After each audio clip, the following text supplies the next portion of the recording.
Kaum muslimin telah menyelesaikan melakukan ibadah puasa selama sebulan penuh. Hari ini mungkin setelah 8 hari lewat, di mana kita puasa di siang hari dan mendirikan salat malam, yaitu tarawih ataupun tahajud, membaca kitab suci Al-Quran, dan melakukan berbagai bentuk ibadah lainnya. Pertanyaan kita sekarang, sejauh mana keberhasilan seorang yang telah melaksanakan ibadah puasa yang benar?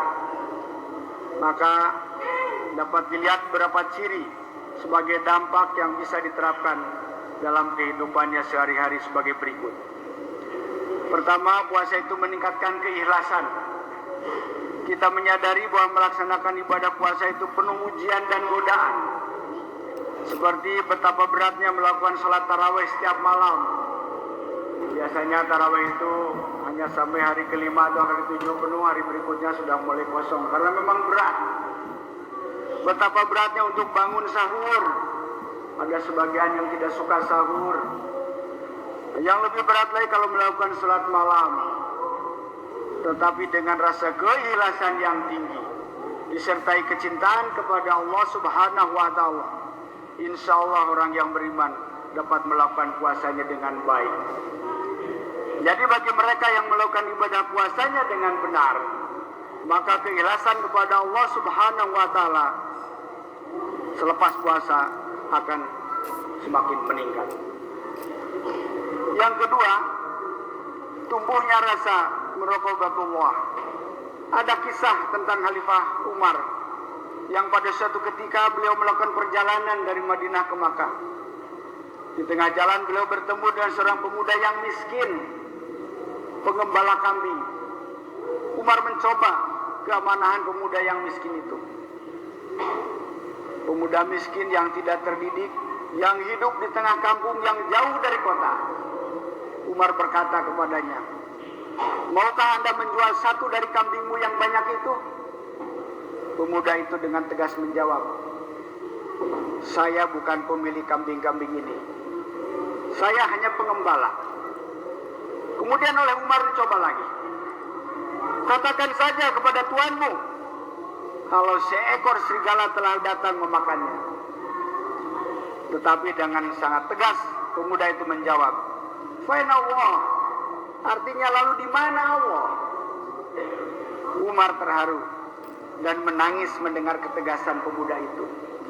Inilah contoh seorang pemuda yang memiliki perasaan muraqabatullah, yaitu rasa perasaan yang senantiasa diawasi oleh Allah yang Maha Tahu dan Maha Melihat. Demikian juga orang yang berpuasa telah menjaga dirinya untuk tidak makan, tidak minum, tidak melakukan maksiat dan sebagainya. Ini semata-mata karena menyadari bahwa Allah Subhanahu wa Ta'ala senantiasa mengawasi dirinya. Apabila rasa ini dapat terus diterapkan dalam kehidupan sehari-hari, di mana dirinya tidak akan berbuat semena-mena apalagi melakukan hal yang dilarang agama, maka puasa telah membawa makna positif dalam kehidupan kita. Namun jika setelah bulan Ramadan berlalu tidak mampu melanjutkan perilaku yang baik ini, yaitu perilaku yang merasa senantiasa diawasi oleh Allah Subhanahu wa Ta'ala, berarti kita telah gagal untuk meraih buah moral dari puasa Ramadan itu. Yang ketiga, tumbuhnya kepedulian sosial. Puasa adalah riyadhah mubasyarah, artinya latihan langsung untuk merasakan kepedihan dan rintihan saudara-saudara kita yang hidupnya kurang beruntung. Orang berpuasa itu merasakan lapar, merasakan dahaga, bahkan kurang tidur. Semua itu melatih kita untuk menumbuhkan rasa kepedulian terhadap saudara-saudara di sekitar kita yang hidupnya kurang beruntung. Artinya, seorang muslimin selain dituntut untuk menjadi hamba yang saleh secara individu, tapi juga dituntut untuk selalu peduli dengan berbagai ketidaksalehan yang ada di sekitarnya. Rasulullah SAW mengatakan dalam hadisnya, "Tidak beriman di antara kalian pada saat kalian tidur nyenyak karena kenyang, sementara tetangganya tidak bisa tidur karena kelaparan." Yang keempat, puasa juga membina keseimbangan hidup. Selama berpuasa, kita melakukan berbagai ibadah dengan membaca Al-Quran, berzikir, berdoa, melakukan sholat, mendekatkan diri kepada Sang Pencipta. Tetapi di lain pihak, terutama pada siang hari, kita tetap melakukan kegiatan untuk mencari kehidupan. Saat itulah orang berpuasa melakukan dua komunikasi, yaitu komunikasi dengan Allah atau hablum minallah, dan komunikasi dengan sama manusia, yaitu hablum minannas. Jadi puasa juga telah melahirkan perilaku hidup yang bertawazun atau balance of life, atau kehidupan yang berimbang. Kehidupan yang berimbang ini sangat penting, sebab apabila tidak imbang akan melahirkan beberapa bahaya. Banyak orang yang lalai akan datang kematian karena terlalu cinta dalam kehidupan ini, sehingga tidak mempersiapkan hari-hari akhirnya dengan sebaik-baiknya. Padahal Allah berfirman, A'udzubillahi minasyaitonirrajim.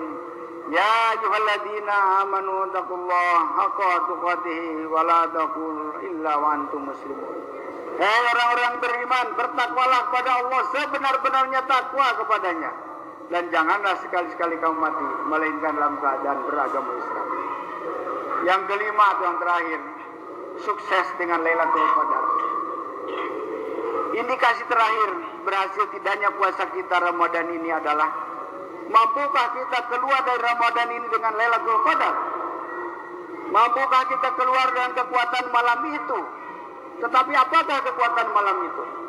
Apakah salat kita? Apakah zikir kita? Apakah doa kita? Sebenarnya jawaban yang paling tepat adalah, selepas melaksanakan ibadah puasa itu, kita harus mampu keluar dengan kekuatan yang sangat berarti yang didatangkan pada malam itu. Dan itulah dia Al-Quran.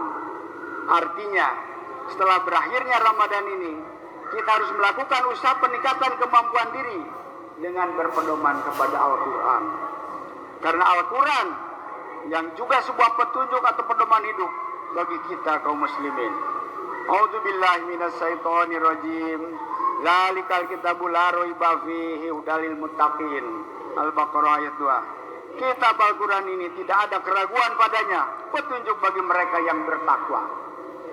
Jadi intinya Al-Quran adalah pedoman hidup.